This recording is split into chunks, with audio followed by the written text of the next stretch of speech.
ये जो game of thrones थी ना, हाँ। इसमें जनरल फैज़ मुस्लिम लीग नून से वज़ीर-ए-आज़म से लंदन अपने लिए लॉबिंग कर रहे थे। हुँ। जनरल बाजवा पीटीआई से अपने लिए लॉबिंग कर रहे थे तौसी के लिए और उस तौसी की के लिए वो जनरल फैज़ को इस्तेमाल कर रहे थे।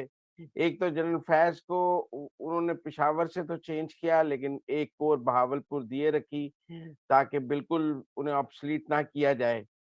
और इमरान खान को अपने साथ चलाने के लिए और ये कि मैं इलेक्शंस तक तौसीह ले लेता हूँ, फिर फैज़ आप चीफ बन जाना, जो इमरान खान का फ़ॉर्मूला था कि इलेक्शंस तक एक तौसीह ले लें बाजवा साहब और इलेक्शंस के बाद नया चीफ लगा दिया जाए और मार्च में इलेक्शन करा लिए जाएँ, क्योंकि अप्रैल में फैज़ साहब की रिटायरमेंट से पहले इलेक्शन हो जाएँ और फिर उसमें 6 माह बाजवा साहब को भी और मिल जाएँगे और फिर फैज़ जो है वो चीफ आ जाएँगे। तो ये एक म्यूचुअली अंडरस्टूड फ़ॉर्मूला था जिस पर फैज़ साहब ने इमरान खान को मनाया कि आप इसके हक में बयान दे दें, इस तरह तौसीह के हक में बयान आ जाएगा।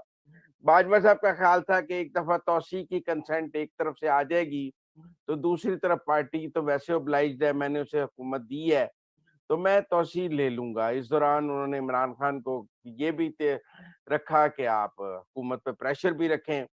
तो बाजवा साहब भी दोनों साइड्स को बैक वक़्त खुश कर रहे थे और ये ऐसा बाजवा साहब पहली दफ़ा नहीं कर रहे।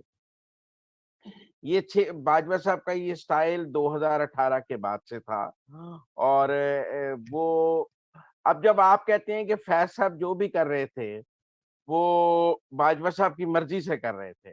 बिल्कुल। तो मैं आपसे इसमें कुछ ज़्यादा मुत्तफ़िक नहीं हूँ, ठीक है ना? जी। आपने तो वैसे ही फड्डा करना है हर बात पे। मैं नहीं, उलट नहीं, के आ नहीं। जाता हूँ। मैं कहता हूँ वो नहीं, नहीं। बिल्कुल हुकुम अदूली करता था। आप कहेंगे नहीं-नहीं वो नहीं, गल नहीं। मानता सी। देखिए ना, मैं आपको बताता हूँ, हाँ। शाह से ज़्यादा शाह की वफ़ादारी भी जो है ना देखिए ना, आखिरी 2-3 साल फैज़ साहब खुद को चीफ़ के लिए एस्पायर कर रहे हैं। जी हाँ। और आप ये समझें कि वो खुद को चीफ़ के लिए तैयार कर रहे थे और उनका ख़्याल था कि वो अगले चीफ़ होंगे। और कुछ लोग ये भी कहते हैं कि जब पहली एक्सटेंशन हुई थी बाजवा साहब की, जो लेने के लिए फैज़ और आसिफ गफूर गए थे इमरान खान के पास, वो फ़ेमस तस्वीर भी जारी हुई थी और उसके बाद बयान भी जारी हुआ था कि तौसीह का फैसला हुआ है।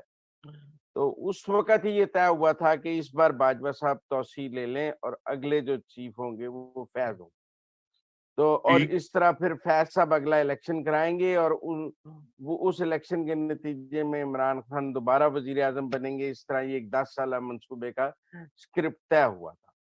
लेकिन बीच में बाजवा साहब का घर जाने का मूड नहीं था और वो जब फैज़ साहब को चेंज करना चाहते थे, बीच में स्क्रिप्ट चेंज किया बाजवा साहब ने। उस दौरान उनकी नून लीग से सुलह भी हो गई और वो फैज़ साहब पे ख उन्होंने इमरान को निकालने के प्रोजेक्ट पे भी काम शुरू किया, फैज़ को निकालने क्योंकि इमरान खान का ख़्याल था फैज़ को चीफ बनाने के लिए उनको कोर देना इतना ज़रूरी नहीं और वो आखिरी 6 महीने में भी दे दी जाएगी, तो कोई ऐसी बड़ी बात नहीं। तो बाजवा साहब भी डबल गेम खेल रहे थे, फैज़ साहब भी डबल गेम खेल रहे थे, लंदन बैठा नवाज़ शरीफ भी डबल गेम खेल रहा था। वो इनको कह रहा था ठीक है आप ले आएँ हमें, हम आपके साथ चलेंगे और इन द एंड जिसके हाथ में आखिरी रंग का यक्का था उसने खेल लिया और बाकियों की गेम पैक हो गई। तो ठीक है ना? जी। लेकिन मैं समझता हूँ कि बाजवा साहब आखिरी दिन तक तौसीह के लिए लॉबिंग कर रहे थे। फैज़ साहब आखिरी दिन तक जो है वो प्राइम मिनिस्टर को अपने लिए लॉबिंग कर रहे थे कि आप मुझे एक मौका तो दें, मेरे से अच्छा आपको चीफ नहीं मिलेगा। और सब मिलकर ये कोशिश कर रहे थे कि आसिम मुनीर ना बने और 76 लॉन्ग कोर्स में से कोई भी बन जाए लेकिन 77 के आसिम मुनीर ना बने। जी, जी, जी। लेकिन वो तो ख़ैर ये भी वो तो तय 76 की है। यूनिट 76 की आपस में यूनिटी भी थी कि हम में से कोई भी बन जाएगा तो वो एक-दूसरे को टेक केयर करेगा।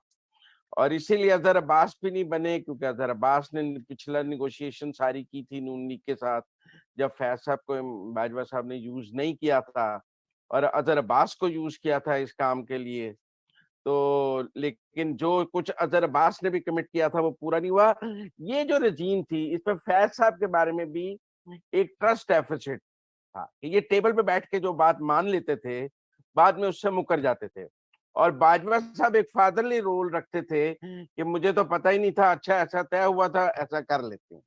तो जी लिहाजा जी जी ज्यादा नजला फैज साहब पे गिरा शुरू में, जब वो इमरान खान के लिए फेवर्स लेने के लिए। लेकिन 2018 के इलेक्शन की कैंपेन में फैज साहब मुस्लिम लीग नून को ये कहते रहे कि आप इलेक्शन का बाइकाट ना करें, नवाज शरीफ को हमने माइनस करना है, आपको पंजाब दे देंगे, आपको पंजाब दे देंगे, आप बेफिक्र रहें, आपको पंजाब की हुकूमत दे देंगे, इमरान को सिर्फ ऊपर लाना है, ऊपर लाना है, नीचे पंजाब आपको दे देंगे।